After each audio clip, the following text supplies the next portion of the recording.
Saudara-saudari terkasih, apakah saudara sudah memulai hari ini dengan penuh sukacita dan punya niat untuk berbuat baik meskipun kecil?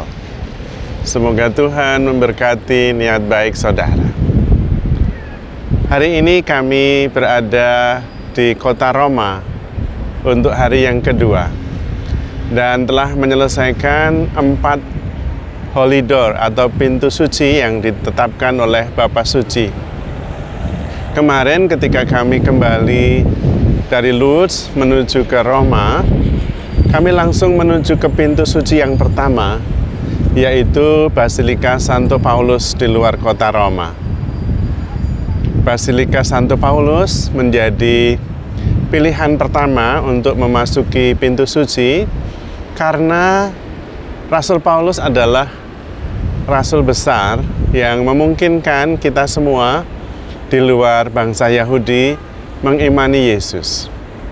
Maka Paulus menjadi pembuka, pintu pertama yang membuat kita mengenal Kristus. Saya membayangkan kalau tidak ada Paulus, mungkin iman akan Kristus, kekristenan, hanya akan berada di sekitar bangsa Yahudi.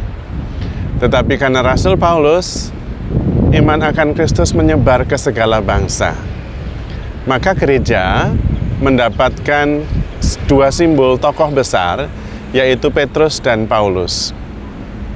Petrus menjadi jangkar pemersatu gereja, Paulus yang menyebarkan kekristenan di luar bangsa Yahudi.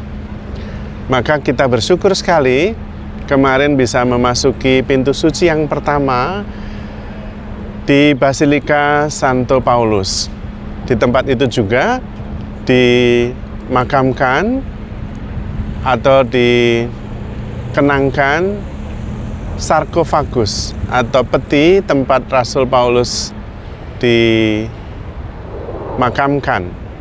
Juga masih ada rantai, sepotong rantai yang tertinggal yang dulu digunakan oleh tentara Roma untuk membelenggu Paulus. Maka ketika kita memasuki pintu suci yang pertama di Basilika Rasul Paulus, kami semua mensyukuri iman akan Kristus.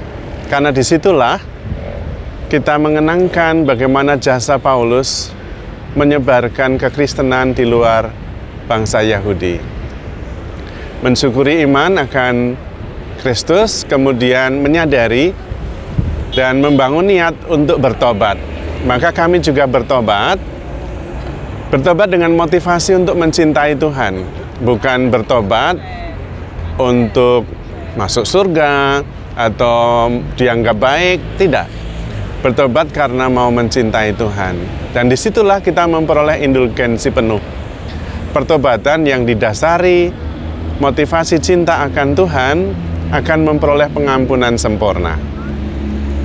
Hari ini kita bersyukur sekali bisa menyelesaikan keempat pintu suci yang ditetapkan oleh Bapa Suci, yaitu pintu suci di Vatikan, makam Santo Petrus. Kita sebagai kelompok maju bersama-sama dengan mendaraskan doa rosario, kemudian menyadari betapa besar kasih Tuhan, dan kita berdoa mendoakan penyerahan kepada Bunda Maria. Di dalam perjalanan itulah bersama dengan Bunda Maria kita memasuki makam Santo Petrus, dasar gereja, pintu suci yang kedua. Di hadapan makam Santo Petrus itulah kita bersama-sama mendaraskan aku percaya. Karena di hadapan Santo Petrus dibangunlah gerejanya, gereja Tuhan. Di atas dasar iman para rasul, kita mengimani Kristus. Dengan kusuk, hormat, dan penuh cinta, kami mendoakan syahadat para rasul.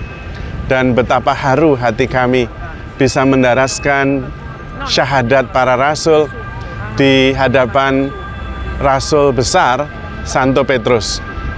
Kami sungguh terberkati dan betapa haru kami yang jauh dari Indonesia diperkenankan mengimani Kristus dan mengakui iman itu di hadapan para rasul atau dasar para rasul sendiri, yaitu Petrus. Atasnya Tuhan mengatakan, engkaulah Petrus, di atas batu karang ini aku mendirikan gerejaku, dan kuasa maut tidak akan menguasainya. Sesudah itu kami mengunjungi pintu suci yang ketiga, yaitu di Basilika Maria Maggiore. Inilah basilika yang dipersembahkan untuk Bunda Maria. Dan disitulah kami mendoakan persembahan kepada Bunda Maria. Kami mempersembahkan hidup kami, perjuangan kami, niat kami, kelemahan kami, pikiran kami, niat-niat kami, doa-doa kami, segalanya kepada Bunda Maria. Dan disitulah ada kelegaan luar biasa, karena kami serahkan juga kelemahan dan dosa-dosa kami. Juga kami persembahkan intensi-intensi, ujub-ujub, doa-doa permohonan dari semua teman di pintu suci yang ketiga ini. Pintu suci di Basilika Maria Maggiore, yang sebetulnya berarti Maria yang utama, basilika utama untuk Bunda Maria. Basilika ini juga yang menjadi basilika yang sangat dicintai oleh Bapa Suci. Sebelum mengambil keputusan-keputusan besar, menulis ensiklik atau bula, atau mengambil keputusan yang besar, Bapa Suci biasanya mengunjungi Basilika Santa Maria Maggiore ini untuk berdoa dan memohon bimbingan serta menyerahkan keputusan itu kepada pelindungan dan doa Bunda Maria. Kemudian terakhir kami mengunjungi pintu suci yang keempat, yaitu Basilika Yohanes Lateran. Karena di basilika ini sebetulnya tahta Bapa Suci ada di sini sebelumnya, sebelum dipindahkan ke Vatikan. Basilika Yohanes Lateran inilah yang mempersatukan seluruh gereja di dunia. Maka kami di sini juga mensyukuri rahmat iman dan kesatuan gereja. Sekaligus juga mendoakan agar gereja bersatu di bawah Santo Petrus, di bawah Bapa Suci, di bawah iman akan Yesus, di dalam gereja Katolik yang universal.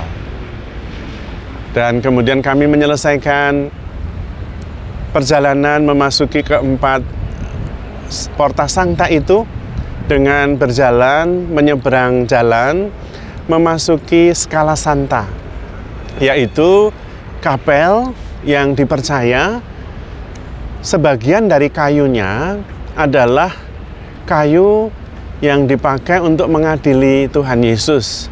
Dan pada waktu itu ada darah Yesus yang tercecer di kayu itu, dan kemudian kayu itu dipindahkan oleh Santa Helena, ibunda dari Kaisar Konstantin, ke Roma agar bisa terlindungi, sehingga jejak-jejak kekristenan yang berdasar kepada Tuhan Yesus sungguh-sungguh bisa diwarisi dan kemudian dinikmati sebagai harta warisan yang tidak pernah akan hilang. Di Scala Santa itulah masih ada darah Kristus di tangga yang ke-11.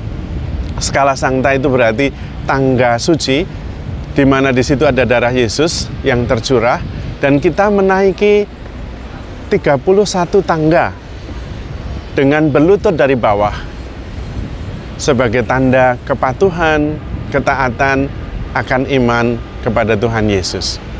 Lalu perjalanan kami hari ini mencapai ujungnya atau kepenuhannya. Kami sungguh terberkati dan menjadi berkat bagi kita semua juga, bahwa kita mengalami pertobatan melalui pintu suci, yaitu pintu pengharapan yang tidak pernah mengecewakan. Pintu itu adalah Tuhan Yesus sendiri. Karena Tuhan mengatakan, akulah pintu. Barang siapa masuk melalui aku, dia akan diterima oleh Bapa. Tetapi barang siapa tidak, dia adalah pencuri. Maka kami bersyukur dan sekaligus memohon agar kami sungguh-sungguh dibebaskan dari beban-beban dosa dan dipersatukan di dalam pengharapan yang tidak pernah mengecewakan, yaitu Tuhan Yesus sendiri. Mudah-mudahan Anda di tempat Anda masing-masing juga menjalani perjalanan pertobatan masuk ke dalam pintu pengharapan yang tidak pernah mengecewakan, yaitu Tuhan Yesus sendiri. Bertumbuh dalam iman, makin hari makin mencintai Tuhan Yesus dan mencintai sesama. Namun di luar itu terutama adalah bersatu dengan Tuhan. Dan cukup Tuhan saja, tidak perlu yang lain. Maka saudara-saudara terkasih, mudah-mudahan sharing sederhana ini membantu kita semua untuk lebih beriman kepada Tuhan. Handle yourself with care because you are loved. Tuhan memberkati.